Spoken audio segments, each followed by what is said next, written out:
Hello friends, இன்னைக்கு எல்லாரோட ஃபேவரட்டான சில்லி பரோட்டா வீட்டிலேயே எப்படி ஹெல்த்தியாக செய்கிறதுன்னு பார்க்கலாம் வாங்க. அதுக்கு ஒரு பேனில் ஒரு ஸ்பூன் எண்ணெய் சேர்த்துக்கிட்டு 6 பரோட்டாவை இந்த மாதிரி சின்ன சின்ன துண்டுகளாக கட் பண்ணி சேர்த்து ஷாலோ ஃப்ரை பண்ணிக்கலாம். ஹோட்டல்லலாம் இதை டீப் ஃப்ரை பண்ணுவாங்க. ஆனால் நம்ம இன்னைக்கு ஆயில் லெஸ்ஸாக ஷாலோ ஃப்ரையே பண்ணி எடுத்துக்கலாம். வீட்டிலேயே பரோட்டா எப்படி செய்யறதுன்ற வீடியோ நம்ம சேனலில் ஆல்ரெடி அப்லோட் பண்ணியிருக்கோம். உங்களுக்கு தேவைப்பட்டால் அதை செக் பண்ணி பாருங்கள். ஒரு 3 மினிட்ஸ்க்கு இந்த மாதிரி ஃப்ரை பண்ணி இதை ஒரு பிளேட்டுக்கு மாற்றி எடுத்து வச்சிடலாம். அடுத்து ஒரு கடாயில் 2 டேபிள் ஸ்பூன் ஆயில் சேர்த்துக்கலாம். அதில் 1 ஸ்பூன் அளவுக்கு பொடியை நறுக்கின பூண்டு, 1 ஸ்பூன் அளவுக்கு பொடியை நறுக்கின இஞ்சி சேர்த்துக்கலாம். இது ரெண்டும் நல்ல பச்சை வாசனை போகிற அளவுக்கு வதக்கி விடுங்க.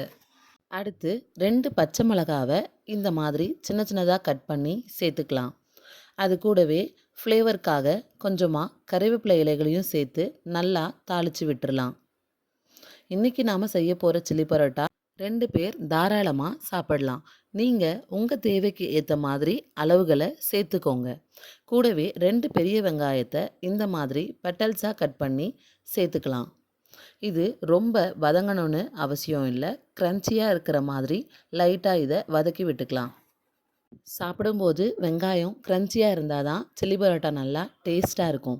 அடுத்து நல்ல பழுத்த 2 தக்காளியை இந்த மாதிரி மிக்ஸி ஜாரில் கட் பண்ணி சேர்த்து ஃபைன் பேஸ்ட்டாக அரைச்சி எடுத்துக்கலாம்.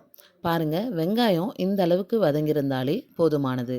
இது கூட நாம் அரைச்சி எடுத்த தக்காளியை சேர்த்துக்கலாம்.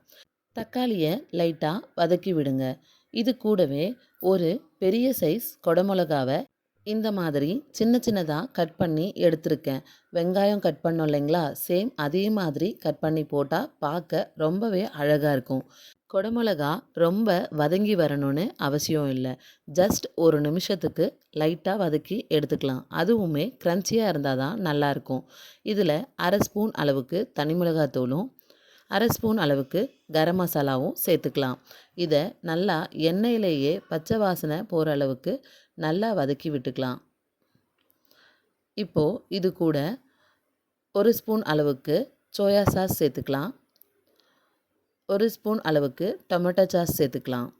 நாம் ஆல்ரெடி தக்காளியை அரைச்சி சேர்த்துருக்கோம். அதனால் ஜஸ்ட் 1 ஸ்பூன் சேர்த்தாலே போதும். இது எல்லாமே நல்லா கலந்து வர்றதுக்காக ஒரு 1/4 கப் அளவுக்கு தண்ணி சேர்த்து நல்லா மிக்ஸ் பண்ணி விடுங்க. இப்போ இதில் தேவையான அளவுக்கு உப்பு சேர்த்து நல்லா கலந்து விட்டுறலாம். இது ஒரு 2 மினிட்ஸ்க்கு மசாலாலாம் நல்லா சேர்ந்து கொதிச்சு வந்ததும் இது கூடவே நாம் ஷாலோ ஃப்ரை பண்ண பரோட்டாவை சேர்த்துக்கலாம்.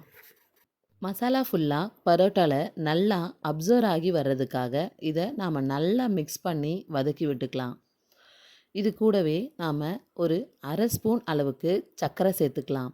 சர்க்கரை சேர்க்கறதுனால நமக்கு இன்னும் கொஞ்சம் டேஸ்ட்டை இன்க்ரீஸ் பண்ணி கொடுக்கும். சாப்பிடும்போது அந்த காரத்தோட லைட்டாக ஸ்வீட்னஸ் சேர்ந்து சூப்பராக இருக்கும். இப்போது பரோட்டா சேர்த்து நல்லா வதக்கி 2 மினிட்ஸ் ஆகுது. பாருங்கள் எந்த அளவுக்கு கோட் ஆகிருக்குன்னு. இப்போ நம்ம ஒரு 1/2 ஸ்பூன் அளவுக்கு மிளகுத்தூள் சேர்த்துக்கலாம். நல்லா கலந்து விடுங்க. அவ்வளோதாங்க, சூப்பரான சில்லி பரோட்டா ஹோட்டலில் கிடைக்கிறதோடவே டேஸ்டியாகவும் ஹெல்த்தியாகவும் நம்ம வீட்டிலையே ஈஸியாக செய்யலாம். உங்கள் வீட்லேயும் ஒரு நாள் செஞ்சு பார்த்துட்டு எப்படி இருந்துச்சுன்னு கமெண்ட் பண்ணுங்கள். வீடியோ பிடிச்சிருந்தா லைக் பண்ணுங்கள், ஷேர் பண்ணுங்கள், சேனலை சப்ஸ்கிரைப் பண்ணுங்கள். Thank you friends.